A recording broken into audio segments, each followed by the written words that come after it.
بسم اللہ الرحمن الرحیم۔ محترم سامعین، السلام علیکم ورحمۃ اللہ وبرکاتہ۔ آج 28 رمضان المبارک کا اہم عنوان صدقۃ الفطر۔ صدقۃ الفطر کے بارے میں حضرت عبداللہ بن عباس رضی اللہ تعالی عنہما ارشاد فرماتے ہیں، رسول اللہ صلی اللہ علیہ وسلم نے صدقہ فطر کو ضروری قرار دیا جو روزے دار کے لیے لغو اور بے حیائی کی باتوں سے پاکیزگی کا ذریعہ ہے اور مسکینوں کے لیے کھانے کا انتظام ہے۔ یہ روایت ابو داؤد شریف میں مروی ہے۔ اس روایت سے معلوم ہوا کہ صدقہ فطر واجب ہونے کے دو اہم مقصد ہیں۔ پہلا مقصد تو اس حدیث سے صدقہ فطر کے واجب ہونے کا یہ معلوم ہوا کہ روزے دار سے روزے کے دوران جو کچھ لغو باتیں، فضول مصروفیات اور نامناسب گفتگو سرزد ہوتی ہے۔ ظاہر ہے کہ روزہ رکھنے کے بعد جب ادھر ادھر کی بیٹھکیں ہوتی ہے تو غیر ضروری باتیں اور بہت سارے لغو کام صادر ہو ہی جاتے ہیں۔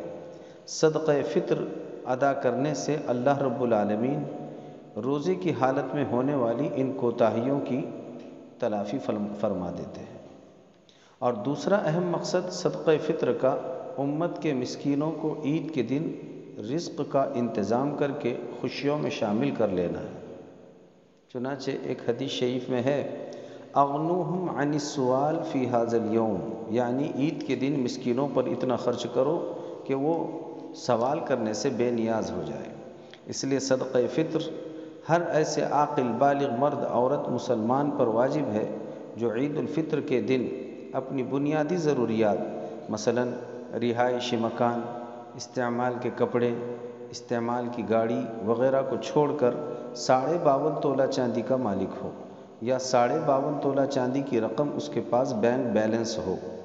تحقیق کرنے پر پتہ چلا آج کل 52.5 تولہ اصلی اور کھری چاندی تقریباً 42,000 روپے میں آتی ہے۔ عید الفطر کے دن جس شخص کے پاس اتنی مالیت ہو اس کو اپنی طرف سے اور اپنے بچوں کی طرف سے صدقہ فطر ادا کرنا واجب ہے۔ اسی طرح شوہر اپنے بیوی اور بالغ اولاد کی طرف سے بھی فطر نکال سکتا ہے۔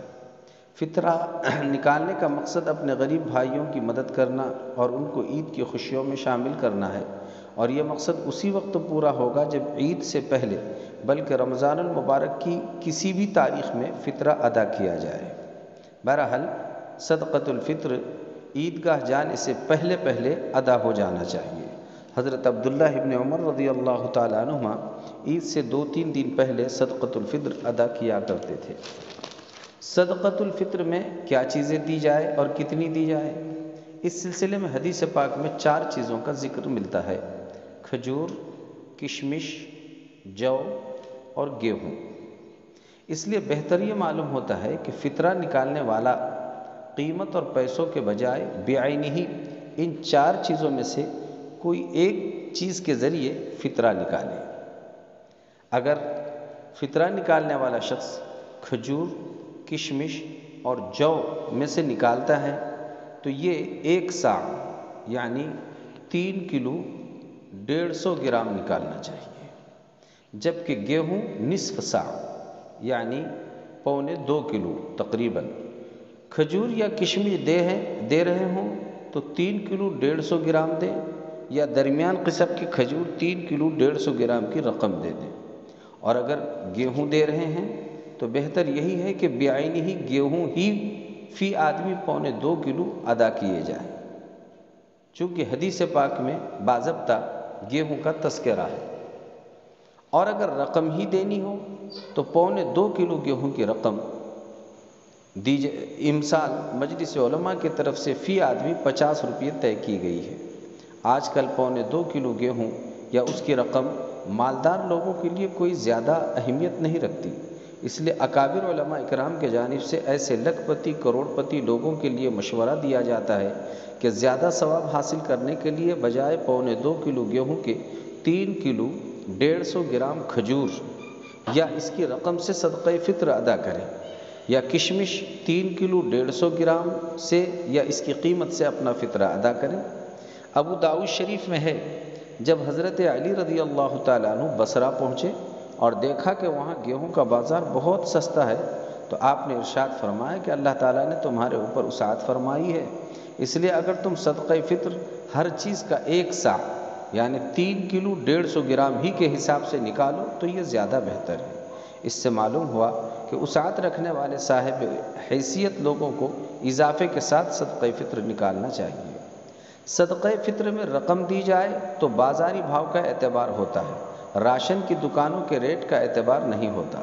اگر کوئی شخص گیہوں، جو، کھجور، کشمش کے بجائے دوسرے غلہ جات مثلا چاول، جوار، باجرہ کے ذریعے صدقہ فطر دینا چاہتا ہے تو جتنے روپیے میں 1.25 کلو گیہوں آتے ہیں اتنے روپیے کے چاول یا جوار وغیرہ لے کر صدقہ کر دیں۔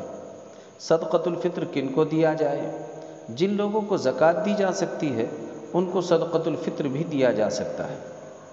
گھروں میں کام کرنے والی خواتین جو برتن دھو کر، کپڑے دھو کر اپنے بال بچوں کا پیٹ پالتی ہے، تنخواہ میں شمار کیے بغیر ان کو بھی فطرہ دیا جا سکتا ہے۔ اپنے ماں باپ، اولاد اور میاں بیوی کے علاوہ اپنے تمام رشتہ داروں کو فطرہ دیا جا سکتا ہے، بشرطے کہ وہ رشتہ دار مستحق زکوٰۃ بھی ہوں۔ فطرے میں بھی مالک بنانا ضروری ہے، اس لیے فطرے کی رقم کسی مسجد، مدرسہ، دواخانے کی تعمیرات میں نہیں لگائی جا سکتی، وہ کسی غریب محتاج ہی کو دی جانی چاہیے۔ اللہ رب العالمین ہم سب کو اس خوشی کے موقع پر غریبوں کا بھرپور خیال کر کر اپنا صدقۃ الفطر ادا کرنے کی توفیق عطا فرما دے۔ اگر ہماری سستی کاہلی کی وجہ سے عید سے پہلے اپنا صدقۃ الفطر ادا نہ کیا گیا تب بھی یہ معاف نہیں ہوگا، عید کے بعد صحیح اسے ادا کرنا ہی ہوگا، اس کی تلافی ادا کرنے سے ہی ہوگی۔ صرف صدقۃ الفطر جو ہے اپنے ذمے باقی رکھنے سے یہ ذمہ ادا نہیں ہوتا ہے، عید کے بعد صحیح کسی بھی موقع پر ادا کیا جائے، البتہ اصل ثواب اس کا عیدگاہ جانے سے پہلے ادا کرنے کا ہے۔ انشاءاللہ کل جو ہے بدھ کا دن ہے، بدھ کے دن مغرب کی نماز کے وقت چاند دیکھنے کا بھی اہتمام کیا جائے، اور اگر چاند نظر آ جائے تو مجلس علماء میں باضابطہ گواہی پیش کریں۔ عمومی رویت ہو گئی تو پھر کوئی مسئلہ نہیں ہے، ورنہ چاند اگر کسی کو ایسے تنہا نظر آ جائے تو مجلس علماء میں آ کر اس کی گواہی پیش کرنی چاہیے تاکہ وقت پر اس سلسلے میں کوئی اہم فیصلہ کیا جا سکے۔ اللہ تعالی عمل کی توفیق عطا فرمائے۔ وآخر دعوانا ان الحمد للہ۔